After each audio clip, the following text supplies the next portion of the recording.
If television were a war, drama would be the current superpower, with reality and talent shows providing supporting firepower.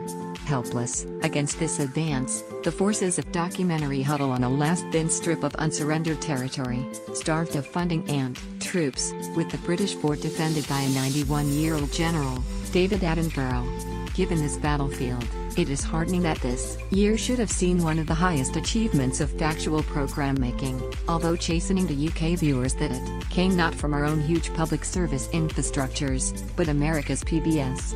With the Vietnam War, producers Ken Burns and Lynn Novick reached the summit of a remarkable project about America's three defining military conflicts, following the war 2007, which told the story of 193,945, and Burns' The Civil War 1990. Historical documentary has three essential elements: speakers, archive, and stance, which Burns and Novick executed perfectly. They interview 100 living witnesses from, crucially, both sides of the conflict, and their researchers found vivid video and stills spanning the White House President Nixon's reception for returned POWs to a local TV station that invited families to record Christmas messages for troops in Vietnam. The latter footage illustrated the story of Denton W. Crocker Jr., an eager American patriot killed in 1966, a fable of futile sacrifice that lies like a landmine under episodes 3 and 4.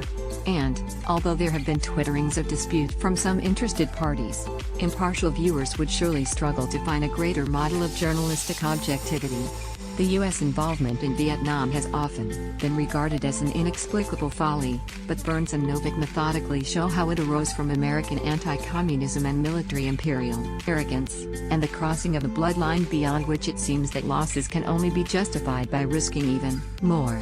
Testimony to the director's thoroughness is that, while America's direct involvement in Vietnam lasted from 196,575, the series spans over a century and a half from 1858, when French colonialism seeded poisons in the region, to today, when the lessons of the misadventure remain contested in U.S. culture.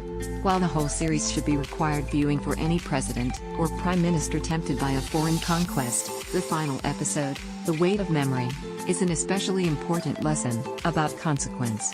The BBC should be given credit for bringing this masterpiece to a British network audience, although it deserves censure for relegating it to the niche BBC4 rather than placing it in peak time on 2, or even 1. Broadcasters in the UK should also reflect hard on whether the industry here could ever now provide the production time and money necessary to make a historical series as magisterial as this. An editorial scruple of Burns and Novick is that interviewees are captioned with the position they held during the period they are speaking about. This means that Tim O'Brien, Karl Marlantes and Bounden are identified in early episodes only as fighters on either side, and Neil Sheehan, as a journalist. Only later are they credited with 4 of the greatest books on Vietnam, respectively the novels The Things They Carried, Matterhorn, The Sorrow of War, and A Bright Shining Light.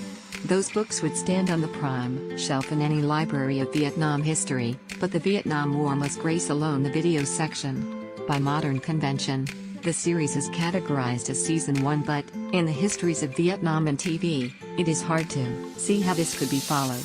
Watch here more on the Best Culture 2000.